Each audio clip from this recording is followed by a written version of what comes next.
Teman-teman, kembali lagi ke pembahasan teks amnesti. Nah, teks amnesti 2025 akan terlaksana, tetapi kita belum tahu kapan dan undang-undangnya juga belum jadi, teman-teman ya. Tetapi hampir bisa gue pastikan ini akan jadi.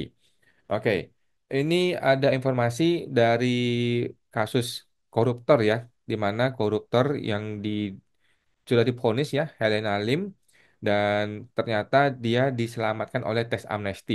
Nah, bagaimana teks amnesti bisa menyelamatkan seorang koruptor? Mari kita lihat ya, gue kasih share.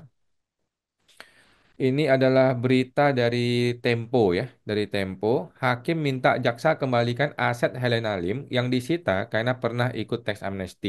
Nah, jadi orang ini tetap dihukum secara pidana dalam hal korupsinya, tindakan pidananya tetap tetap dihukum, tetapi asetnya diselamatkan, asetnya disuruh dikembalikan. Oke.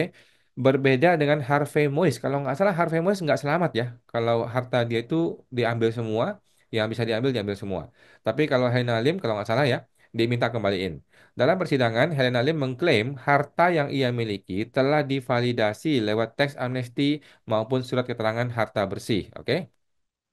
Terdakwa dugaan korupsi tata niaga komoditas timah di wilayah izin usaha pertambangan PT Timah Helena Lim mengikuti sidang lanjutan bla bla bla. Oke. Majelis Hakim Pengadilan Tindak Pidana Korupsi Tipikor pada Pengadilan Negeri memerintahkan jaksa untuk mengembalikan aset Helena Lim yang telah disita. Pada sidang putusannya, Helena divonis 5 tahun penjara dan pidana sebesar denda 750 juta serta diwajibkan membayar uang pengganti 900 juta.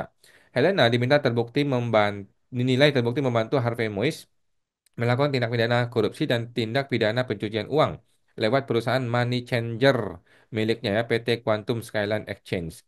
Terhadap aset-aset disita, majelis hakim memutuskan untuk dikembalikan kepada Helena. Aset yang tidak terkait dengan dugaan tindak pidana haruslah dikembalikan kepada terdakwa Helena. Kita baca lagi ya.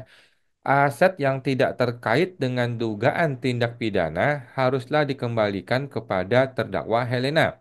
Ini masuk akal dan betul, tetapi apa hubungannya dengan teks amnesti? Ujar Hakim Ketua Rianto Adam Pontoh di ruang sidang Tipikor 30 Desember. Hakim menyampaikan hal itu berdasarkan pertimbangan majelis hakim akan pembelaan Helena yang menyatakan bahwa aset yang disita itu didapat sebelum ada tindak pidana korupsi. Ini betul ya, ini setuju gue. Jadi masa sih orang sampai harus dipenjara, harus harus disita semua uangnya termasuk uang yang sudah dia punya sebelum korupsi kan harusnya enggak dong ya. Sepanjang dia bisa membuktikan bahwa uang itu sudah ada sebelum dia eh, sebelum dia melakukan tindak pidana korupsi. Nah, bagaimana membuktikan bahwa barang itu sudah ada sebelum pidana dengan cara laporan teks amnesti kan sesimpel itu ya. Dengan demikian, penyitaan paksa oleh penyidik Kejaksaan Agung tidak memenuhi syarat yang diatur dalam pasal 39 ayat 1 KUHP. Sejumlah aset disita dari Helena karena dugaan korupsi pengelolaan timah adalah bangunan, emas, tas bermerek, jam tangan, hingga mobil. Menurut fakta persidangan, aset itu diklaim oleh Helena telah dilaporkan dan divalidasi oleh TA ya maupun surat keterangan harta bersih. Dalam hal ini, Majelis Hakim mempertimbangkan partisipasi Helena dalam TA 2016 dan PPS. Oh, bahkan ke PPS ya, luar biasa ya. Sudah sepatutnya aset tersebut dinyatakan demi hukum tidak dapat disita dan dijadikan sebagai dasar penyidikan, penyelidikan, dan atau penuntutan pidana. Kendati Hakim Ketua tidak merincikan apa aja aset yang dikembalikan, tapi daftar harta benda Helena yang diduga didapat dari hasil korupsi pernah terungkap. Aset tersebut dibacakan oleh jaksa bla bla bla ya. Oke. Ada daftar ini satu unit rumah di Jalan Pluit, bla bla bla, ruko dan sebagainya dan sebagainya. Selain rumah dan mobil, Helena juga menggunakan keuntungan dari hasil korupsi itu membeli 29 tas branded. Buset. Satunya diantaranya adalah sebuah tas Hermes model kargo bla bla bla 150 juta. Oke. Oke. Jadi walaupun belum ditegaskan dan dijelaskan barang yang mana yang dimaksudkan, tetapi di sini sudah terbukti teman-teman ya bahwa pengungkapan harta bersih melalui TA itu bisa menyelamatkan seorang koruptor, bukan hanya seorang koruptor ya, tetapi semua orang. Semua orang tindak pidananya tidak dihapuskan, maksudnya tindak pidana yang lainnya secara umumnya itu tetap dilaksanakan, dihukum, tetapi uangnya, hartanya itu bisa diselamatkan gara-gara dia mengikuti tes amnesti. Karena menurut Undang-Undang TA itu harta yang diungkapkan di TA itu tidak dapat diusut secara pidana maupun perdata. Gitu ya. Artinya harta diselamatkan. Nah, pertanyaan gua, mana yang lebih penting? penjara badan atau harta diselamatkan? Jawabannya dua-duanya penting. Tetapi daripada dua-duanya nggak selamat, mending satu selamat. Kan gitu. Kalau lu di penjara kan memang sudah hukum pidana kan, terpaksa di penjara. Tetapi kan hartanya harus diselamatkan. Kalau harta diselamatkan, minimal lu bisa bisa uh, happy-happy di penjara kan gitu.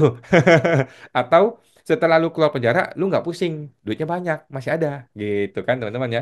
Tetapi perlu gua tegaskan lagi bahwa eh, Teks amnesti bukan khusus untuk koruptor. Teks amnesti bukan dibikin untuk koruptor. TA dibikin untuk kita semua, teman-teman ya. Bahkan menurutnya Hotman Paris ya dalam satu postingan dia bahwa koruptor itu cenderung tidak ikut TA. Gitu loh. Bahkan si Helena sudah bilang kan dia sudah ikut TA sebelum dia menjadi seorang koruptor. Jadi koruptor cenderung tidak ikut TA karena kalau seorang koruptor ikut TA, berarti kan nanti ketahuan hartanya, ya kan? Jadi koruptor cenderung tidak ikut TA. Tetapi ikut TA siapa? Ikut TA itu banyak orang-orang seperti kita-kita, orang-orang kelas menengah ke bawah atau kelas atas juga ya, yang memang pengusaha murni yang dengan berbagai alasan ada harta yang tidak terlaporkan. Begitu ya.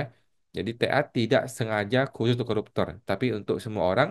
Namun, seorang koruptor juga akan ikut terselamatkan oleh undang-undang TA. Begitu teman-teman, silahkan pantau terus undang-undang TA dan teman-teman bisa lihat langsung ke website gua ya.